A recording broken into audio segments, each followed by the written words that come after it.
The Loser's Game by Charlie Ellis. This is very interesting. Anybody here know the name of the company TRW? Few people. TRW used to be a big conglomerate, and now it's known primarily for credit scores. And there was a guy named Cy Ramo. He was the R. It was Thompson, Ramo, Woolridge, and he was the R in TRW, and very smart. And Cy Ramo wrote a book, and it was about winning at tennis. Who here plays tennis? Okay, this is good, because as I go around the world now, very few people play tennis anymore. But what Ramo said is that there are two kinds of winning tennis players. If you look at Pete Sampras or Nadal or Djokovic, how do they win? The winning champion tennis player wins by hitting winning shots. He hits shots that the opponent can't return.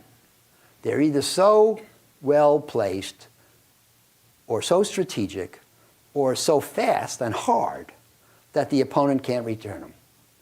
And if Nadal hits a shot which is not a potential winner, then his opponent can probably put it away because it doesn't have enough difficulty on the ball. So the championship tennis player wins by hitting winners. You play tennis, right? How do you win? Do you win? Sometimes. How do you win? If I win, it's by not hitting it out. That's right. The amateur tennis player, like him and me, we win not by hitting winners, but by avoiding hitting losers. And we believe that if we can just push it back 20 times and just get it over the net 20 times, our opponent can only do it 19. And we believe that we'll outsteady him, outlast him, and eventually he'll hit it into the net or off the court. We'll win the point. But we'll win the point without having hit a winner. So there are obviously two styles of tennis. And so the same is true for investing. And so Charlie Ellis wrote an article called The Loser's Game. And he said he thought that in investing, so championship tennis is a winner's game. It's won by winners. He thought amateur tennis is a loser's game. It's won by the people who avoid being losers. He thought that Charlie thinks, or thought, that investing is a loser's game. And so the best way to win at tennis is at investing is by not hitting losers. Now, I believe also that it's a loser's game, not as much as Charlie believes, and not for the same reason. Charlie believes that investing is a loser's game because the market is efficient and securities are priced right.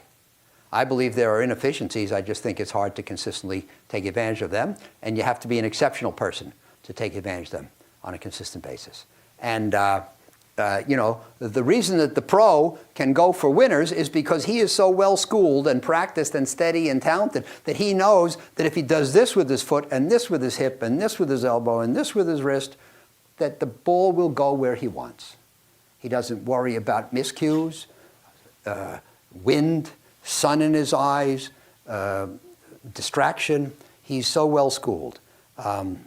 And in fact, you know, in scoring tennis matches, they keep track of something called unforced errors. And the reason they keep track of them is because there are so few.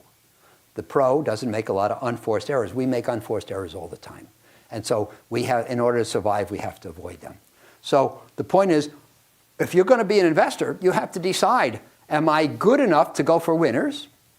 Or should I emphasize the avoidance of losers in my approach? And then the fourth input, so I say here that the difficulty of getting it right is what makes defensive investing so important. Because it's just, for us in investing, especially because there's randomness, if we do the right thing with our foot and hip and arm and elbow, we're not going to get a winner every